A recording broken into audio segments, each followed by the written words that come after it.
Joinery's been around for about 30 years, actually probably 35 now.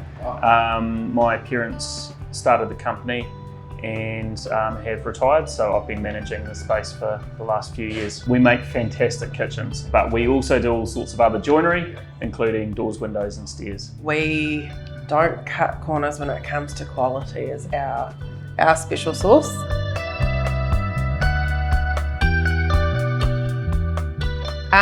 We were trying to switch our software to something that is easier to track, easier to use, more reliable, and something that worked for joinery as opposed to trying to make it work for joinery. So you purchased JobMan and you're looking for help making that a stepping off point. And is it fair to say that once we connected, there was more to it than just software, right? It's like, yeah, by the end of, so we had a conversation with you, Bruce. Really about 10 minutes into that conversation, I was like, hang on a minute.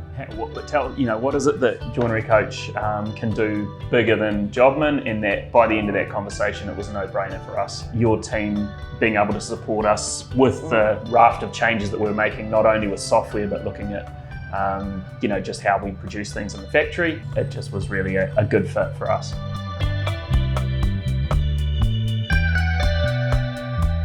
JobMan and Monday, so we use both of those together quite well. But probably the quick one was also in the factory, not setting cabinets up anymore, not setting kitchens up anymore. If something makes sense to me, and if it was working for other people, then why wouldn't it work for us?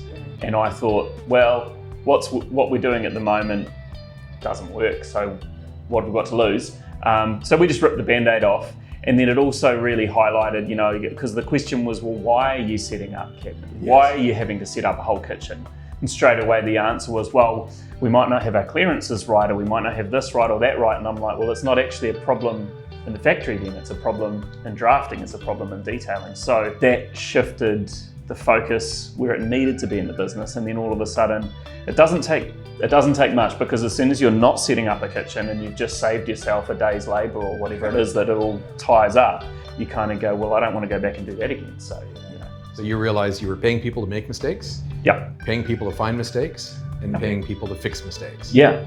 By setting everything up. And we were still getting mistakes once the job was installed. So it was sort of not actually dealing with the problem. Just for the people listening to this, you still set things up, right? Not everything. Yeah. So it's not like you're not allowed to ever set anything up in the factory. It's more 90% of what we're doing. If it's cabinets and it's a kitchen, it's fairly straightforward.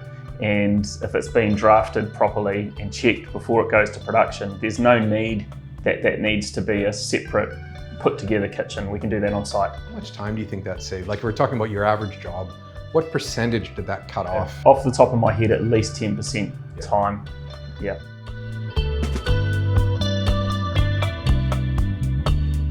Stop hesitating, jump.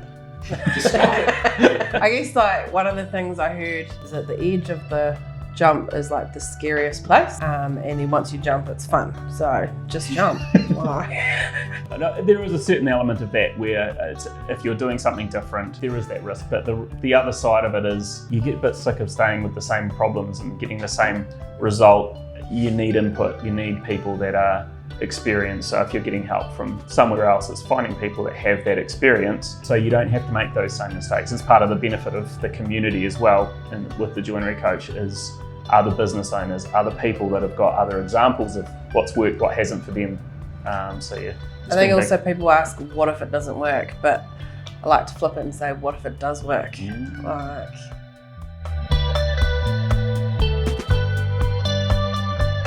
I think one of the big pieces for me over time with the Joinery Coach team is the diversity that you have in your team has been a huge asset to this business. And that's something that as a small business, that's near impossible. It's like we're not big. We've got 5 guys in the factory. There's 2 of us in the office. We can't employ someone to take care of social media. We can't employ someone to look at our HR practices and everything. There's all these positions that you might have people wearing those hats in a bigger business.